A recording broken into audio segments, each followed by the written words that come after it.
सुस्वागत. सार्वजनिक गणेशोत्सवाचे प्रणेते लोकमान्य बाळ गंगाधर टिळक यांच्या पावन चरणी विनम्र अभिवादन करून शिवाजीनगर सार्वजनिक गणेशोत्सव मंडळ झाशी राणी लक्ष्मीबाईचं सर्व गणेश भक्तांचं सहर्ष स्वागत करीत आहे. मंडळ यावर्षी 75व्या वर्षात यशस्वी पदार्पण करत आहे. यंदाच्या वर्षी मंडळ सादर करत आहे जिवंत देखावा रक्तबीज राक्षसाचा वध.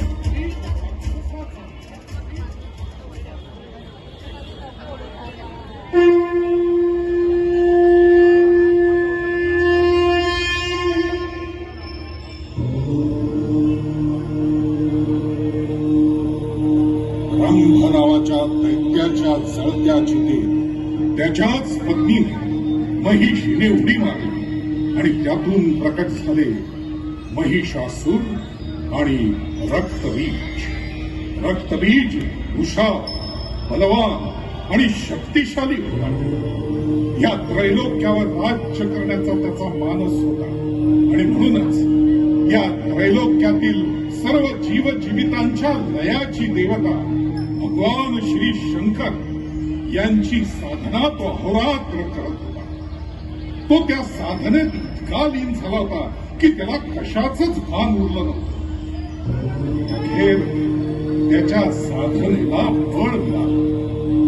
प्रत्यक्ष भगवान शंकर त्याच्या समोर प्रकट झाले.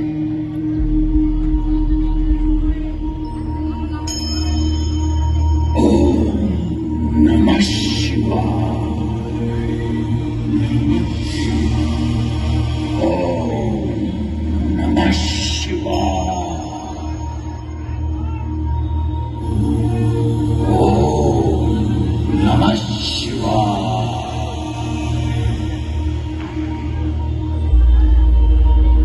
रक्तबीज, माझं चिंतन थांबव आता. काय हवंय तुला?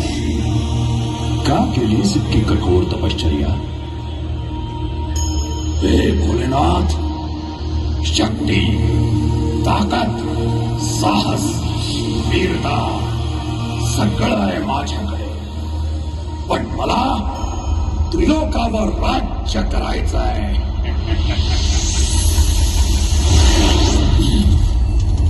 तुझ्या सामर्थ्याच्या जोरावर प्रयत्न करून बघ. शत्रू शक्तीनं अथवा युक्तीनं माझ्यावर मात करू शकेल. मला कोणी पराजित करू नये म्हणून मला अमर व्हायचं आहे.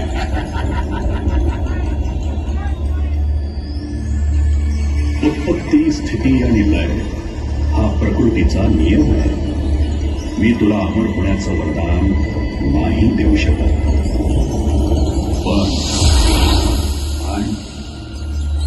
पण काय प्रभू? तुझ्या उत्पत्तीला थांबवता येणार नाही असा वर मी तुला देतो. तुझ्या रक्ताचा थेंब जेव्हा भूमीला स्पर्श करेल त्यातून तुझ्यासारखेच अनेक रक्तबीज निर्माण होतील आणि ही प्रक्रिया निरंतर असेल आणि म्हणून तुझा पराजय होणं अशक्य असेल. तथास्तु.